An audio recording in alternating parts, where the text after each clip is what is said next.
Sometimes, the best things in life are derivative. Every movie, every book, every game you've ever loved owes something to what came before it. Contrary to what some people might think, this isn't always a bad thing. Inspiration is, as I'm sure you know, where all creativity usually starts. Every story you've ever loved borrowed from something else. Great artists inspire one another. Great games borrow mechanics. Great ideas evolve. Today's game wears its inspirations on its sleeve and is made all the better for it. If you've played it or seen my video on it, you can tell right away that this is an FTL faster than light clone, except this time it's basically FTL wearing Warhammer 40k like a Halloween costume. It's not 40k for legal reasons, but it's pretty damn close. But where exactly is the line? At what point does inspired by become soulless copy? And more importantly, does it even matter if the game is fun? There's only one way to find out. So let's take a good,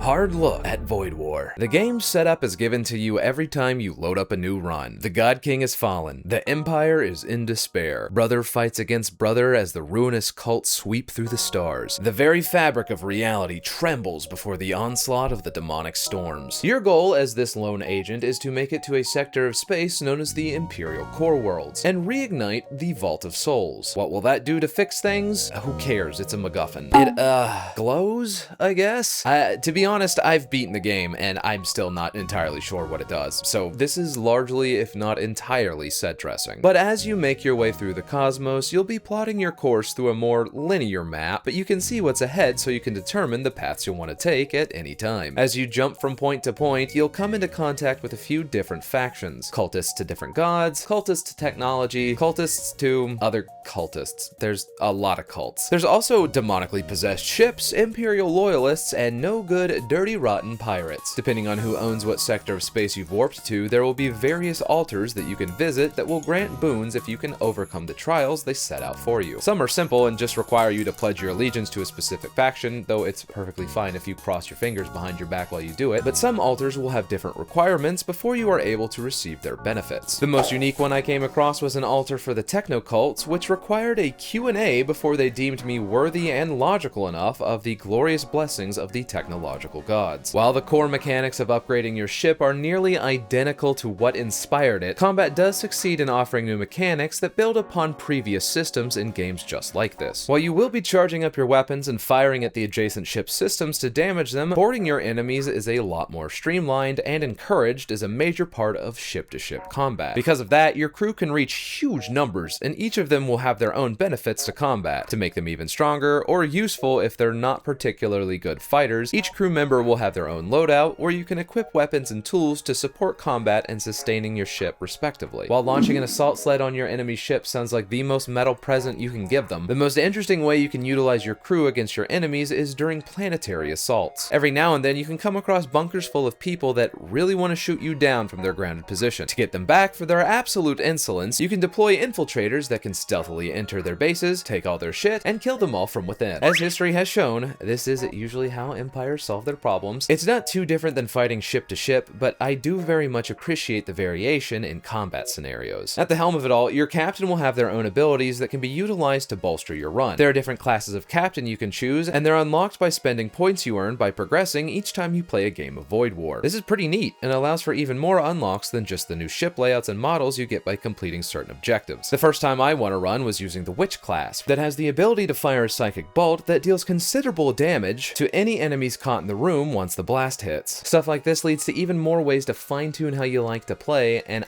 I really enjoy it. Your captain is actually special here, and not just the person piloting the ship through the absolute terrors that you'll be seeing. There are some really solid visuals in this game, even if you aren't familiar with or don't particularly like the grimdark techno-hellscape future aesthetic. The visual variety isn't terribly pronounced, but when it is time to see something new, the game doesn't skimp out on new sights. At the time of writing, the most recent update was the addition of the Jewel Worlds, and they offer both something nice to look at and a good contrast to the gritty visuals you'll usually be seeing. seeing. That said, the aforementioned grittiness can unfortunately lead to a lot of ships and environments looking the same. It all fits into the theme, but I'd have a hard time picking which ship belongs to what faction out of a lineup. Turns out that if everyone decorates their stuff with spiked skulls and industrial piping, you lose a sense of individuality between the groups. That leads me into my biggest complaint with the game, that being the cluttered UI. I'd go so far as to call it ugly. Now, it does line up with the overall aesthetic of the game, but that doesn't mean it needs to be hard to parse. Buttons are small, information is too close to each other, and a lot of things simply just look the same. Playing other games like this, I never had trouble differentiating what button I need to click, but here, I found myself very often clicking the wrong tab when all I want to do is manage my ship. That might just be because I'm stupid. Speaking of sectors, can you please tell me what the fuck any of this means? Not all of the sectors have the same modifier, but I couldn't for the life of me tell you if they're going to be positive or negative.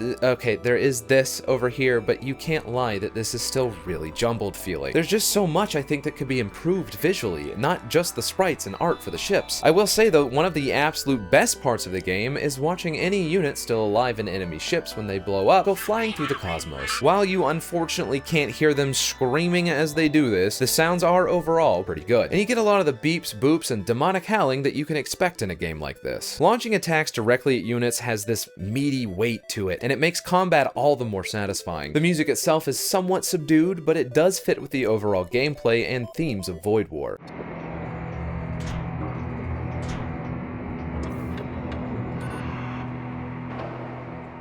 That said, I do think there could be some room to have some more bombastic tracks, as I think that would be really fitting here. I'm not saying we need Children of the Omnissiah, but some more unique tracks would do really well. I previously mentioned some issues I had with the game visually, but there are other things that I wish were more expanded upon. Most of the enemy factions are not fleshed out at all. It doesn't help that their ships largely look the same, but even beyond that, most of the time, the only way that I can tell who I'm blowing up is by reading the title of the attacking ship. I mentioned in my Crying Sons video that any kind of artistic depiction of something should tell you what it's all about the moment you see it. Unfortunately, Void War largely fails this test. At this point, it almost does feel like a nitpick, but it's hard for me not to compare this to FTL, where every ship clearly belongs to their respective factions. Going hand in hand with that, another thing I wish they'd included was a richer story and world. While the story should not be the focus in a game like this, a little more in that department would make the motivation a lot stronger, especially in this 40k-esque setting. In Warhammer, every faction, no matter how minor, has enough backstory and lore to fill a library. I'm not asking for nearly that much, but a little more would be very much appreciated. And I think now you have a good idea of where I'll be coming from in my assessment of Void War and how it compares to what it's inspired by. Throughout the video, I did my best to keep the overt comparisons to a minimum, but this is where we slap all that shit down on the table. Is